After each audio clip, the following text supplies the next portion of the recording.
Louis Gill, I ain't gonna fool you, no. When you tell me you can meet an Indian restaurant, I never thought. I walking on the road and I saying, but wait now. These plants looking like home and me. So what's the occasion? Lancy, you have to have no occasion, as you well know. You have to wait for Valentine's Day for me to cook you a nice meal. Mm-hmm. Right. So I decided to go Indian today. Oh my Taking goodness. a look at Indian restaurant today. Varieties is spice of life, you know. Varieties is spice of life. So we have white rice, curry chicken with bodi, Yeah. and karaili with tomatoes and onion and garlic all fried up dry. Yeah. And of course, dal for my darling. Dal for your darling. Dal for my darling boy. Yeah. Yes, man. That is what we're talking about. This is the Indian restaurant style. So, Hi. Hey, nice and thick, man. Mm-hmm. well, Thank you. Oh boy. yes. Somebody say, you know, I must be your slave when it comes to eating, you know. I believe it to be true, eh? I'm not your slave in cooking, right? No. You're not this. I am your slave when it comes to food. Watch a nice thing, but you dress up real nice. Special, You know? yes, man. Every day is Valentine's Day, you know. Yes. And Well, after all, retirement is to be enjoyed, I agree. you know. Because you worked really very hard, you know. Yeah. You want to say grace? Yes, I will say it silently.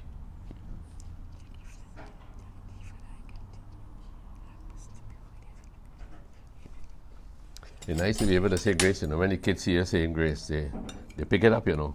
Yeah. They learn to do it.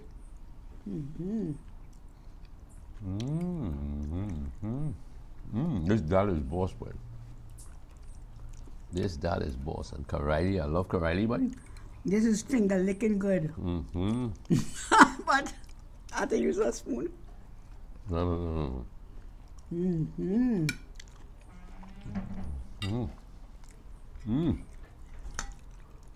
I like the texture, buddy. All it misses is some boulders, you know. Boulders. I have plenty on the side of the house, you know. You know, when you go to a Muslim wedding, or even Indian Hindu prayers, you get boulders in the dal when it's thick. I hear, man, long time in this community, didn't see. We used to go to Indian weddings and things, you know. Oh gosh! And what is the Friday night? What is to call that? I think Dance the lawa.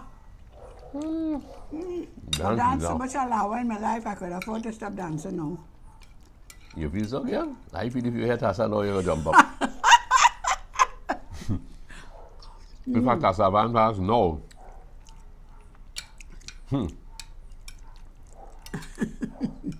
After one time, is another man. You remember my partner Franklin? When you give Franklin a nice meal, Franklin used to rub down the knees, boy. It's a food, boy. Food. This dal and rice and karaili, cutting good.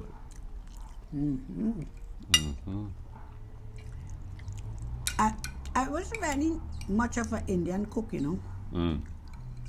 But in my old age, like the Indian coming out. It looks so. But me mind. And if you hold it to you, you still give me my pilau and whatever else goes with it. And lentil peas and soup pork and thing. And I still like my bread on evenings, eh? I know. I like your sahina, but I still like my bread too. You know, there's one thing in Kora, you know. Kora, but I always cooking, making bread, eh? Mother? Claudia. You know, the first time I see in the junction there by Mr. Isaac Pada. I see some fellas coming one day. Little boy, yeah? And they call for bread and banana. Split it, put the banana and throw pepper on it. And I say, wait, how they go eat that? But brother, later on when I try that, I think delicious too. But what? That didn't reach the carcass. I only had no banana trees on it.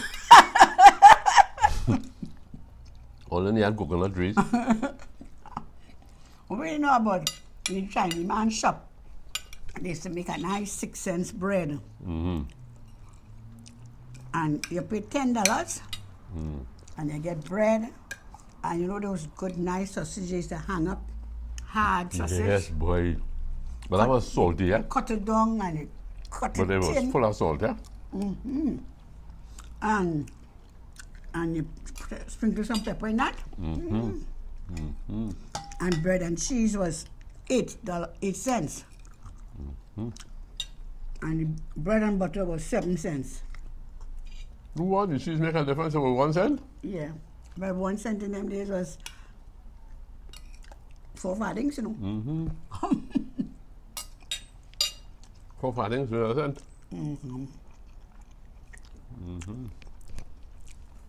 Try not to knock this starting. You understand?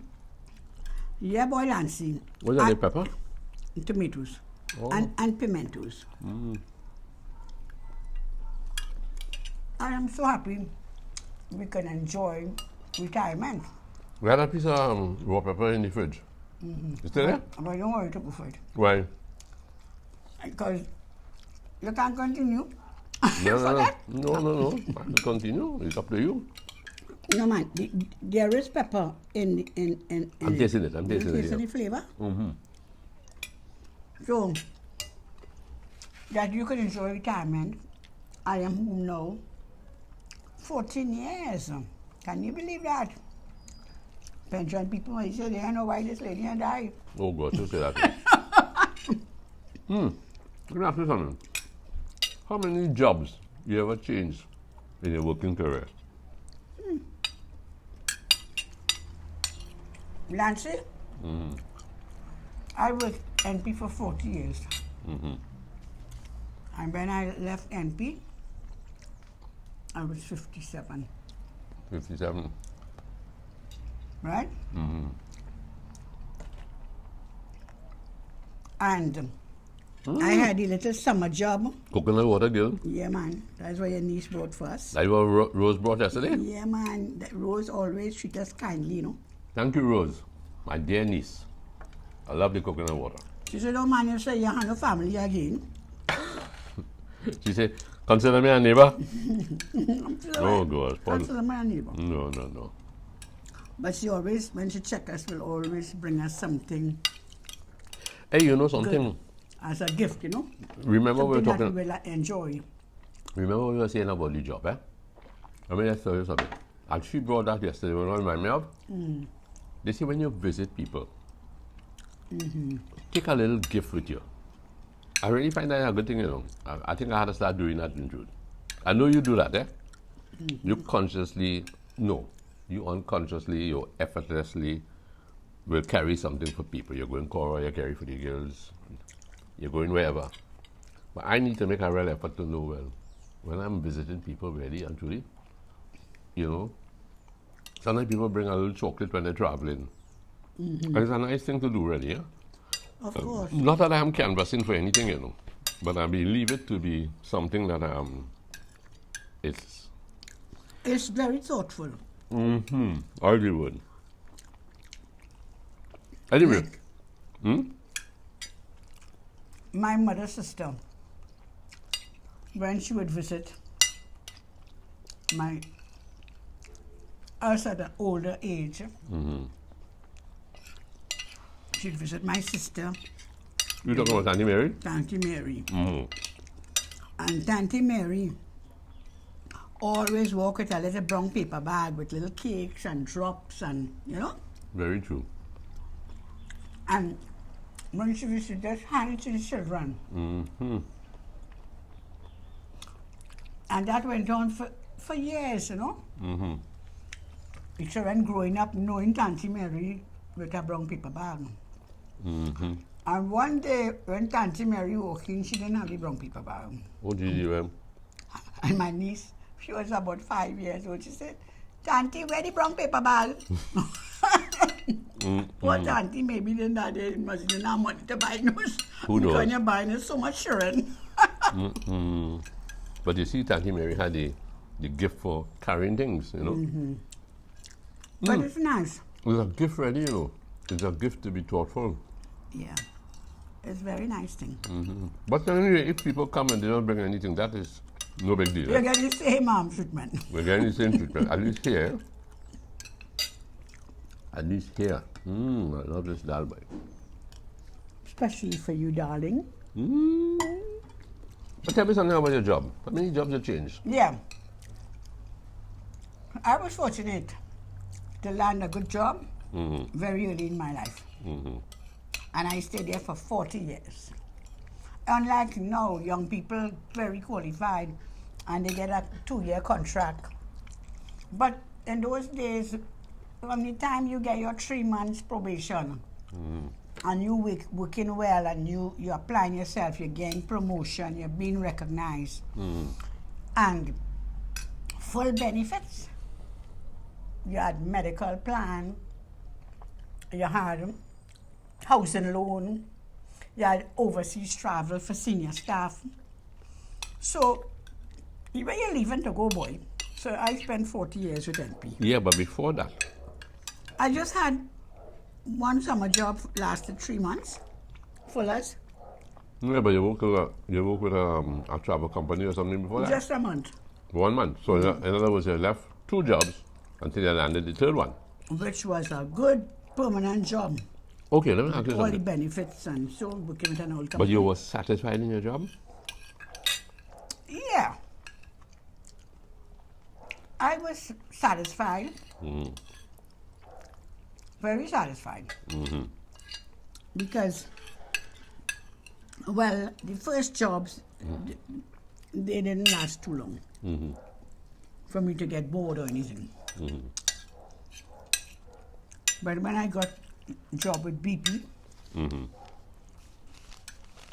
as I always say, my boss was really a good boss. He was like a big brother. Okay. Hats off to you, Mr. Hari Prasad. Go ahead, Mom. And he taught me everything I should know about my job. He was like a big brother. But you couldn't slip with him if you did something and he wasn't satisfied. It'd make you do it over. Okay. So you learn on the job, no substandard work for your boss. So throughout my working career, perfection, not that I was a perfectionist, but I remember my beginning with my boss. And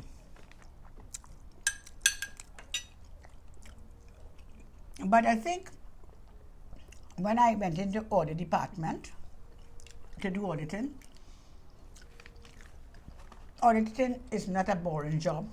Okay. Because you keep doing different projects, different types of audit, operational audit, financial auditing, you know, then you do site visits to the different offices, you do routine checks into department, like checking petty cash and so. So there was no time for boredom.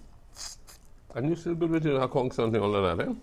Yeah, I still like to put on my audit hat when I get my statement and, you know, check it out, verify, query, call the bank if I see something that I don't know about. You need to do that. I had to call it. I mean, since you spend all my money, I had to call you auditors and all. I know I audited for you too, boy. I'm my own auditor. Certified correct Lancy, you don't have to worry.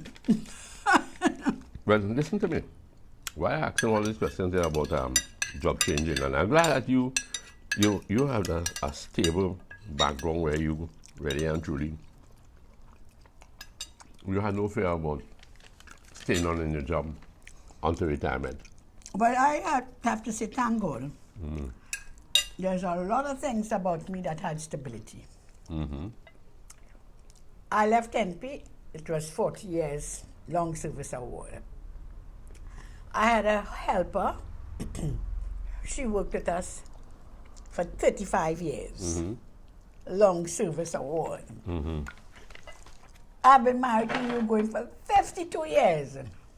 You're stuck, boy. So you see, stability is very important to me. Right. And if you're happy, you are contented, no situation is always perfect, you know. True.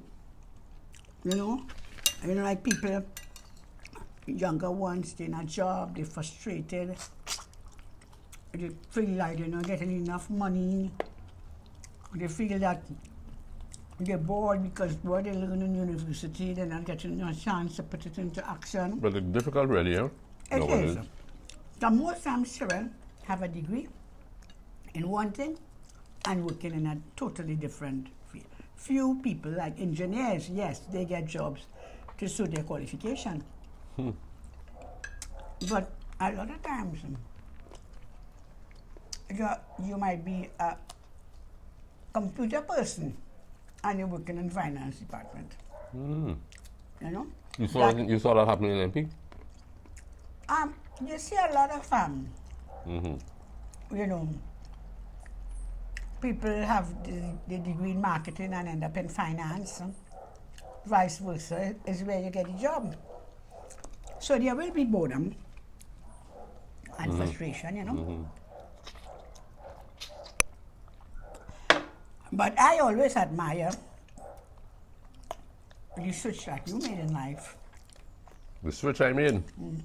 From being a journalist, to becoming a transport contractor, driving a big truck, what you never did in your life, and rolling barrels and packing cartons. That was amazing to me, but I know that it was the Lord helped you. Yeah, and So you tell me. tell us about some of your experiences. And you tell me go there? If you tell me go and do that work, you know. Otherwise, you will leave me. No, man. You didn't tell me that. You didn't tell me that. But listen, you know what make me bring up the subject about changing jobs and perhaps the fear to change a job? This lady who passed by recently, I admire her. She tells me, and I hope that in the future we could do something together about our lifestyle. But she made it known to me that she left a lucrative job to do what she was currently doing. She's currently doing. I don't want to name what she's doing, right? Or to label it. But it caused me now to think a little bit about people who are stuck in a job for years, and there's a fear. So I went up on Google, and you know Dr. Google has everything. But I really like the two concepts, and then I'll tell you how they fit into my scope of things, right? Someone said, for most people, change and the unknown are scary concepts. Now, I didn't have that problem, you know. It looked like in journalism, when I went there in '67, and as time went by, fellas weren't afraid to leave their job and go to another establishment. But in the line of same journalism. Well, it's in the line of same journalism. But you went from journalism to trucking. To trucking, which is laborious. Yeah, but I enjoyed the exercise. So I guess that was a fillip to me, you know. Okay. Right? Okay. But let's go back again to this question of being afraid to change a job. Right? And the unknown, there are scary concepts which may make them stay in their comfortable job. Good? But it may not be bringing great satisfaction, you know.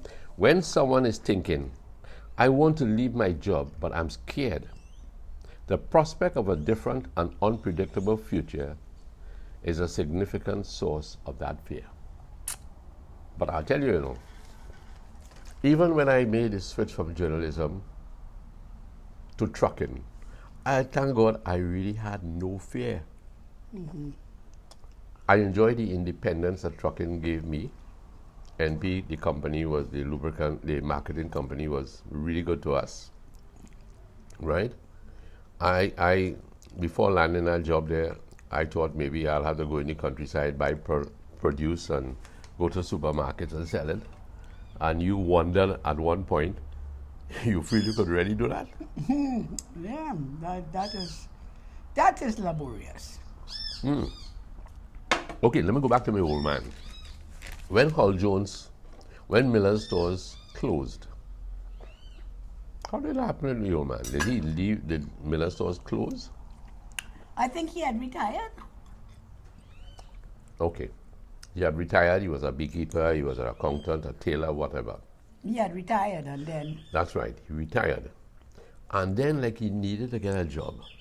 Okay? The challenge home was too hard out. Yeah. But Many people can't retire, you know, Lachi. that is no reflection on my mother, right? That's no reflection on my mother. So anyway, he left, he retired from Miller's, and then my brother, Lennox, got him a job at Hull Jones. So Lennox was working there. Lennox was working Hull Jones at the time, and they were on Edward Street. It was a company that brought in different things, you know. I can't recall offhand. But the old man was happy going to work. He had worked all these years. It was a system in it. But he was not afraid of the change. I guess maybe it was along the same lines of working, eh? So I mean, I've known a lot of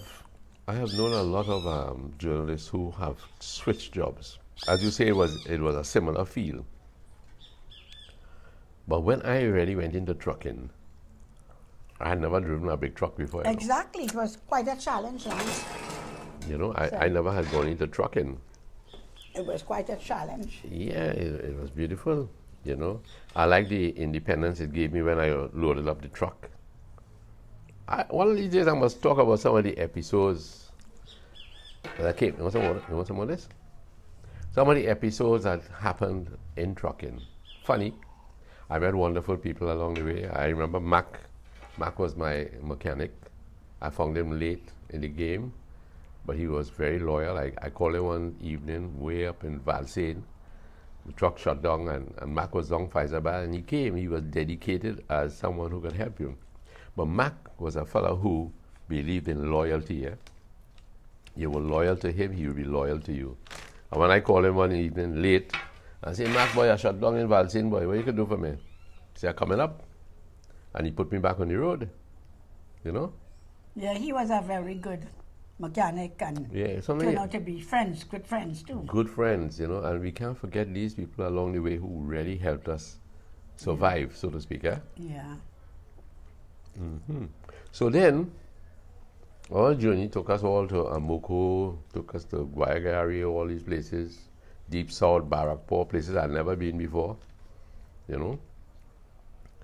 And in them days, I didn't have ways that people could find places. I tell you, now it's so easy. You know, now I had to stop and ask somebody who lives where, what establishment is where. And people just, you know, were willing to come forward. So changing jobs for me was far better. Definitely, it turned out to be far better. I mean, you had much more time for family life because of the journalist. I remember you'd bring us home and then go back to work and come back midnight and bright and early, 6 o'clock next morning, be on the road again. That's right. Now, hear what I say too. How does it they say when you go to your boss and you tell your boss, I'm quitting the job, I'm moving on. They say, someone has said, technically you're firing your boss, you know. Yeah, I never thought of it that way. You are firing your boss. You're telling your boss, listen man, I'm cutting out from here, you know. I've had enough of you, man. I have got enough of you. He might feel shocked, angry, or defensive. Now, I'll tell you something. when I said to Mr. Gordon, Ken Gordon, and you know Ken Gordon was a very astute businessman.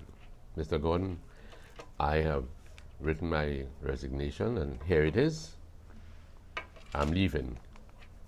I thought maybe, and this is wrong really, for anybody want to leave a job. If you really want to leave your job, just leave the job. Don't bluff, you know. Don't bluff. And I said to Mr. Gordon, I'm leaving, sir. And maybe at the back of my mind, I was saying, you know, Mr. Gordon will tell me, well, Lance, boy, you know, you better not quit the job. We need you. And as any businessman who knows that he could get, you know, he could source other personnel, he stretched across and he took my hand and he said, well, good luck in your new venture. Well, at that point, I had no choice but to walk out the office. If it felt a bluff. No, yeah. So I left, okay? And they say, when should somebody leave the job? And this seems to be something that people need to be concerned about. When you're burnt out, when you're exhausted, you don't have any energy to do anything more. When your job takes more than it gives, it's not worth it. You know, even when I got to the end of my career, you could say, with NP as a trucker, I really felt the same way, you know. I was burnt out. I'd had enough of the road. I had enough of just, you know, the hustle all over the country. I met wonderful people. NP staff was really good to me in the sales office, down in the back there, production, whatever, right? Distribution, pack products, warehouse. The people were really, in 32 years, they were really good to me. I had no quarrel with my bosses, but physically I was burnt out. I was exhausted. And they say that's a good time that you could start calling it quits. Maybe look for a next job or go into retirement, right? At what age you when you retired? In 2012, how much that'll make me, 60 something? 60. 2012, 49 from that to 43, 50. No man, 63. 63? Okay, good. You see? That's why you're my accountant, you know. You're sharp with the maths. And by that time, I was already home. Yeah. So it was easy. Mm-hmm. It was easy to make the decision. Of course. That you were coming home to a good cook. Yeah, boy. Yeah. Now they say going to work should not make one feel dreadful, but should give your life a sense of professionalism, right? And whatever we are doing in life, even to be retired, you could be retired professionally. You know how to help around the house, you know how to pull your weight around the house, do things. You know how to stay quiet when time to stay quiet. Yeah, especially when the wife talking. When the wife talking, it's time to stay quiet, boy. But there should be a professional approach to anything you're doing. Not because you're going into retirement that you cannot be professionally retired. You know, you get up in the morning, you attack your day. It's before you professionally, not grouching, not complaining, not murmuring. But you know, a lot depends on your mate. A lot depends on your soulmate. Your soulmate must meet you at that level, and then you could enjoy your day. She might even take you to an Indian restaurant. When it's not Valentine. When it's not Valentine. And the nice thing about it is, the nice thing. I have COVID. No, I hope not. So you just drank from my glass, you know. The nice thing about it is that when you're retired and she takes you out for lunch. Here, have something again. And she pays the bill, and she gives the waitress a tip. You know how nice that is, boy? You know how nice that is to have an accountant as a retired soulmate? Man, I just enjoy that too bad. Anyway, we better go and pick up them clothes again. Yes, because like the weather changing. So yes. Folks, all take care until we meet again. Louise? All the best. Special ones. Judy. Louis, like is only Judy, you know? That's the easiest name to remember. Judy is the easiest name to remember. Then there is Don't try. Lily. All the short names I could remember. Lily, Florence, Janet. You know, any name longer than that. It's not because I don't care about you all, but it's just sometimes the pronunciation has killed me too. But anyway, we want to say, take care of yourselves. Wherever you are, take care of yourselves. Be good to yourself, be good to your friends, your family, and take care until we meet again. And enjoy your meat. And enjoy your meat.